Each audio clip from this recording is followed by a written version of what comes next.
Good morning student. आज हमारा एक नया टॉपिक है शीत युद्ध के दायरे। शीत युद्ध के दायरे बताने से पहले जो मैं आपको शीत युद्ध के दौरान द्वितीय विश्व का जो प्रारंभ हुआ, जो हमने कल के लेक्चर में पढ़ा, उसको थोड़ा सा मैं आपको बता देना चाहती हूँ कि दो गुटों की बात हमने कल कर ली। दोनों सैन्य गुटों की, नाटो, सिएटो, सेंटो की बात भी हमने कल की। लेकिन इस दौरान शीत युद्ध के कारण विश्व के बहुत सारे ऐसे देश थे जो कि फ्रांस, ब्रिटेन और ब्रिटेन के उपनिवेश राष्ट्र थे, और उपनिवेशों से वो नए नए स्वतंत्र हो रहे थे। जैसे कि 1947 में भारत को स्वतंत्रता मिली। स्टूडेंट, इन देशों के सामने स्वतंत्र होने के साथ साथ इनको एक चिंता सताने लगी। वो चिंता क्या थी कि हम किसी एक उपनिवेश से, किसी एक देश से आज़ाद होकर के हम दोबारा से किसी के गुलाम ना बन जाए।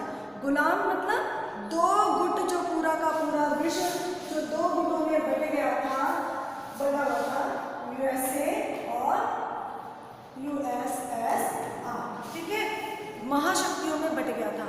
अब ऐसे दौरान हमारे जैसे देश, एशिया के देश, जो अन्य ब्रिटेन के चंगुल से अलग हुए, उनके सामने समस्या है कि वो क्या करें, दोनों गुटों में से किसमें शामिल हो। लेकिन उन्होंने कहा कि किसी भी गुट में शामिल नहीं हो और कुछ ऐसी योजना बनाई जाए, कुछ ऐसा होना चाहिए जिससे कि हम अपनी स्वतंत्र रणनीति, स्वतंत्र विदेश नीति का संचालन कर सकें। इस संदर्भ में नाम आता है गुट निरपेक्ष आंदोलन का, जिसके बारे में मैं आपसे डिटेल में बाद में डिस्कस करने वाली हूँ। लेकिन इसमें चाइना जो था, ऐसी सोच के साथ, चाइना जो कि सोवियत संघ के साथ जुड़ा हुआ था, उस चाइना ने अपने आप को 1950 में, 1950 में अपने आप को सोवियत गुट से अलग कर लिया। 1950 के दशक में सोवियत संघ के साथ तो जुड़ा हुआ था, लेकिन 1959 में इसके बीच में छोटे से भूभाग को लेकर, किनके बीच में, यूएसएसआर और चाइना के बीच में एक छोटे से भूभाग को लेकर के युद्ध हुआ, और उसके दौरान जो चीन था वो इससे बिल्कुल अलग हो गया, ठीक है। 1950 तक ये इसका ही सदस्य था, क्योंकि चाइना भी कम्युनिस्ट विचारधारा से है और यूएसएसआर भी कम्युनिस्ट साम्यवादी विचारधारा से, तो ये अलग हुआ। हमारे जैसे देशों ने गुट निरपेक्षता की नीति को अपनाया, लेकिन ये तो था उनका कि हमने अपने अलग नीति तय कर ली थी। गुट निरपेक्ष के बारे में हम डिटेल में पढ़ेंगे। अब बात करते हैं शीत युद्ध के दायरे, शीत युद्ध की सीमाएं।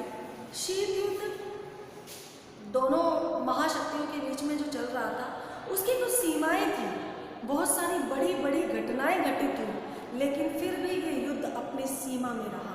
शीत का मतलब है था इसकी तासीर ठंडी रही। ये डायरेक्ट वॉर, एक वेपन्स विद वेपन्स जो वॉर होती है, हथियारों से लड़ी जाने वाली जो वॉर होती है, उसमें ये कन्वर्ट नहीं हुआ। इसके दायरे क्या हैं? देखिए, दोनों महाशक्तियाँ कब कब एक दूसरे के आमने सामने आई? दोनों महाशक्तियाँ सामने, इनका सीधा सामना हुआ कोरिया के युद्ध में 1950 से 1953 में।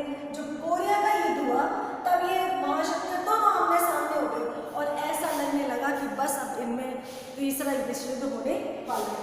दूसरा आता है बर्लिन। बर्लिन में भी इस तरह का संकट आया, जिससे कि बर्लिन का बाद में विभाजन हो गया, उत्तरी और पूर्वी, पश्चिमी और पूर्वी बर्लिन के बीच में, ठीक है, तो 1958 में। लेकिन यहाँ पर भी सीधे मुठभेड़ की स्थिति नहीं आई। मुठभेड़ की स्थिति में थे, लेकिन मुठभेड़ नहीं हुई, जो कि बहुत ही घातक सिद्ध हो सकती है। कांगो संकट 1960 में हुआ। ये भी एक ऐसा समय था जब जो है कि पूरा का पूरा विश्व इस ओर देख रहा था, इस आशंका से ग्रसित था कि अब तीसरा विश्व युद्ध होने वाला है। लेकिन इनके बावजूद कभी भी सीधा का सीधा युद्ध नहीं हुआ, डायरेक्ट वॉर की कंडीशन नहीं हुई। स्टूडेंट, कोरिया, वियतनाम, अफगानिस्तान में व्यापक जनहानियाँ हुई, मतलब इनकी सीधे मुठभेड़ की स्थिति में आने से व्यापक जनहानियाँ हुई। ऐसा लगने लगा नुकसान हुआ, ऐसा लगने लगा कि वियतनाम, कोरिया और अफगानिस्तान में जो जनहानि हुई है उसके बदले में अब हथियारों से युद्ध लड़ा जाएगा और तीसरे विश्व युद्ध की स्थिति हमारे सामने उत्पन्न होगी। लेकिन यहाँ पर भी हम अब उत्तरी कोरिया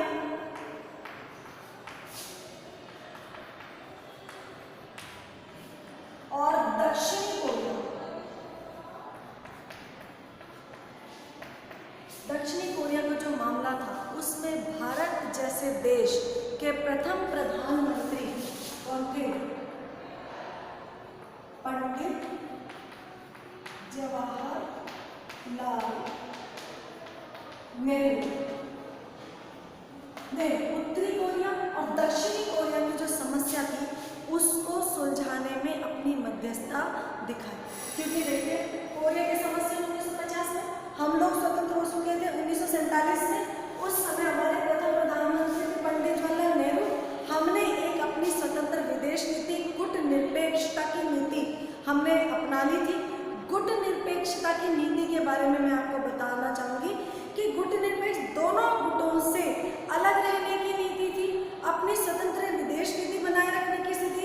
इसका मतलब ये नहीं है कि बिल्कुल ही हम कोई मतलब नहीं रखेंगे, दोनों से अलग रह करके अपनी एक स्वतंत्र विदेश नीति का संचालन करते हुए हम अपना दोनों गुटों के साथ ही हमें आगे बढ़ने वाली स्थिति थी। ठीक है, तो इन नाम देशों के नाम से भी जाना जाता है। यहाँ पर उत्तरी कोरिया और दक्षिण कोरिया की जो समस्या थी उसको सुलझाने में पंडित जवाहरलाल नेहरू ने अपनी महत्वपूर्ण भूमिका मध्यस्थता निभाई। तो यह स्थिति रही, ठीक है ना।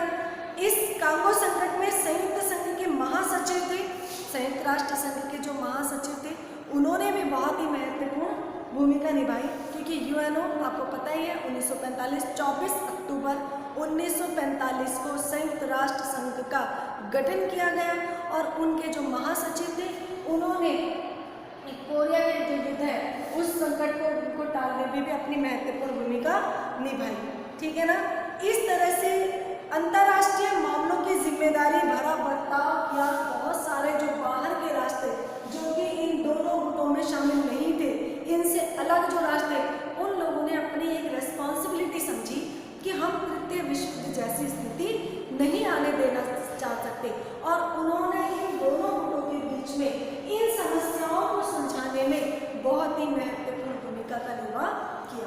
तो ये शीत युद्ध के कुछ दायरे थे, आमने सामने मुठभेड़ आई, लेकिन कभी भी ऐसी कंडीशन नहीं आ पाई जिससे कि सीधे सीधे युद्ध होता। यही इसकी सीमाएं और यही इसके दायरे के अंदर काउंट होता है। सारे देश ये समझ रहे थे, लगातार संयम के साथ हमें बर्ताव करना है। दोनों ही महाशक्तियां भी इस बात को बहुत अच्छी तरह से समझ रही थी कि अगर सीधी मुठभेड़ होती है तो दोनों ही महाशक्तियों से संपन्न जो उनके गुट में शामिल राष्ट्र है पूरे विश्व को इसकी हानि उठानी पड़ेगी। क्योंकि दोनों ही क्या है, परमाणु शक्ति संपन्न, दोनों ही परमाणु शक्ति संपन्न राष्ट्र है। ठीक है ना। अगर एक पर युद्ध करता तो भी दूसरे पर हमला करने के लिए उसके पास कितने बच जाते कि सामने वाले को नष्ट कर दे। मैंने आपको बताया था अपरोध और संतुलन का सिद्धांत। अपरोध मीन्स रोकना और संतुलन एक तरह का बैलेंस बना करके रखना। हमें जब पता होता है कि मैं भी शक्तिशाली हूँ, सामने वाला भी इतना ही शक्तिशाली है, तो मैं अगर उस पर किसी तरह का हथियार से या किस तरह का हमला करता हूँ तो भी उसके पास इतने होंगे कि मुझे पूरी तरह से वो नष्ट कर सके।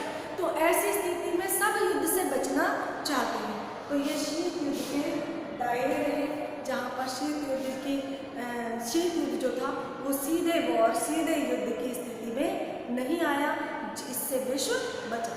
ओके।